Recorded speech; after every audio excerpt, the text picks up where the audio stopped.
I think the universe is very giving, and I've yet to experience in my 36 years a man or a woman who genuinely tries their very best and genuinely dedicates himself to something and is genuinely motivated to make sure they're the best version of themselves, who doesn't get what they want. Yeah. I've never seen it. I've never seen someone go, I spend all of my time doing what I'm supposed to do.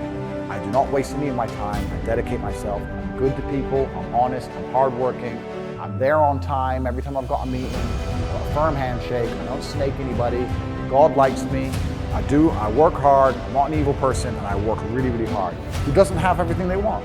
So, everyone can have anything they want. I really believe the universe will give anyone anything they want if they actually fucking want it. Making the best move on the chessboard, regardless of how losing your position is a life philosophy that most will never understand. Sometimes you look at your position on the board and you're fucked. But still, regardless of how fucked you are, there's still a best move. There's always a best move and a worse move, no matter how bad things are. Many people, when they get to a losing position, think, it doesn't matter, I don't have to make the best move anymore. I actually disagree.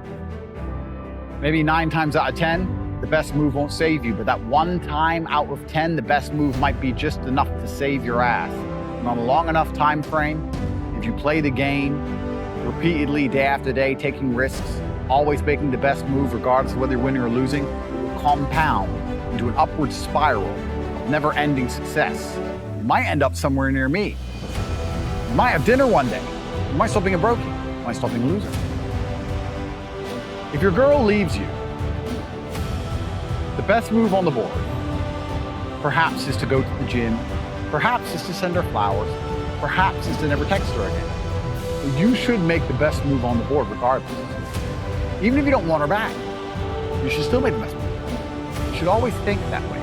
What move will give me the best possible strategic position? That's how you think. That's how I think. Best move on the board is how you should approach your life. Next time you're in a situation, you should sit and say, okay, this is a bad situation, I'm fucked. But what's the best move I could possibly make? What's the outcome I would like?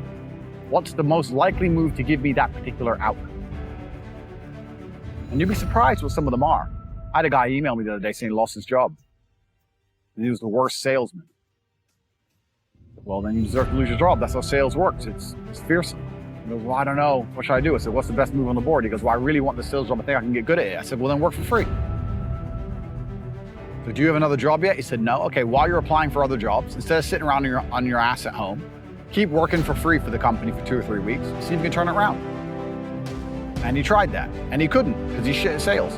But the point is, if he would have sat at home doing nothing, it wouldn't have helped him. The best move on the board was to try and prove to his company that he's actually worth something. If he was worth something, in those 2 or 3 weeks, he might have turned it around and got his job back. He still got to apply for new jobs. He didn't lose anything. People will shield laziness with anything. No one wants to admit they're lazy. So they'll shield it with disbelief. That's a scam. Or, I don't work hard, I work smart. Bollocks, more cover. Just anything it takes to say, I don't want to work. But there's a time when it comes to work smart. And most people are trying to do the smart work before they do the hard work. It's kind of like talent, right? You don't notice if you're talented at something until all the hard work's done. Yep. I could be the most talented tennis player in the world, but I don't play tennis. So if I go down the tennis court, Joe Schmo's going to smoke me.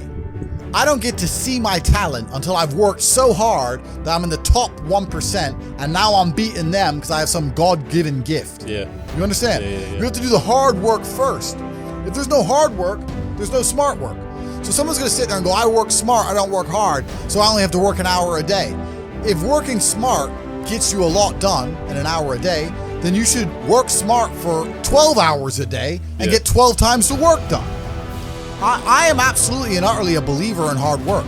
I'm a proponent of hard work. I have all this money and all I do is work. My entire life is work. This podcast is work. I'm getting in the car and going to another meeting, work. I'm going to fuck a bitch, that's work. She's going to be on my arm at the fucking Cannes at the film festival. That's more credibility. I consider it work to fuck her. That's work. I'm going to go to the gym so I'm in good shape, work. It's all work. My entire life is work. And people don't want to look at life that way. They want to talk about work-life balance and being lazy and all this crap. I don't believe in any of that. I believe in, if you want to win, you have to outcompete the man who's prepared to do nothing but work. It's player versus player. If you're going to sit there and go, I don't want to work more than an hour a day, well, the guy who does want to work more than an hour a day is going to beat you. And no matter how smart you are, there's always a smart dude who's doing the same smart work you are for more hours than you're doing it. That's just the nature of the game. So if you're the kind of person who's going to quit because it's hard, then fuck off.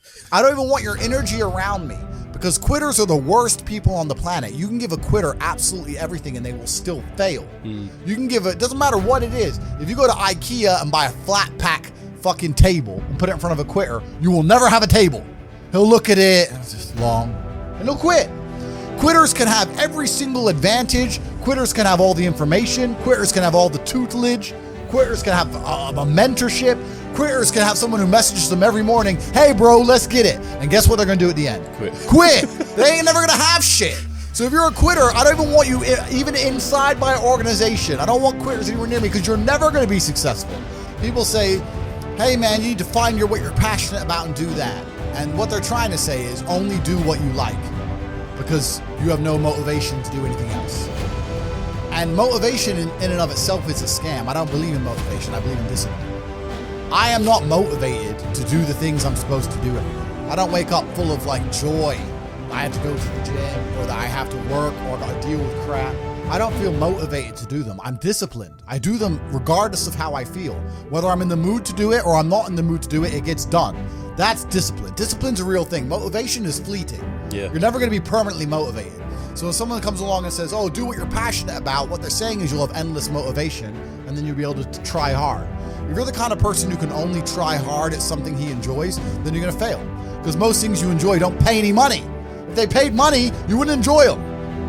It's called a job, right? Nobody likes their job. You like your hobby. I'm sure you like playing video games. Maybe 1%, 0.1% can make money from video games, right? Most people, you ain't ever going to make it. Yeah. Do you think the guy in China who owns a concrete plant is passionate about concrete? You think he's sitting there stroking it at night, naked in bed? Fuck no. It's money. Be passionate about success. If you're passionate about money, then you can be passionate about anything. I'll be passionate about any business on earth that pays me. If you pay me $1 billion to dig that hole, I'll be very passionate about that hole. I will dig that hole with passion for the cash.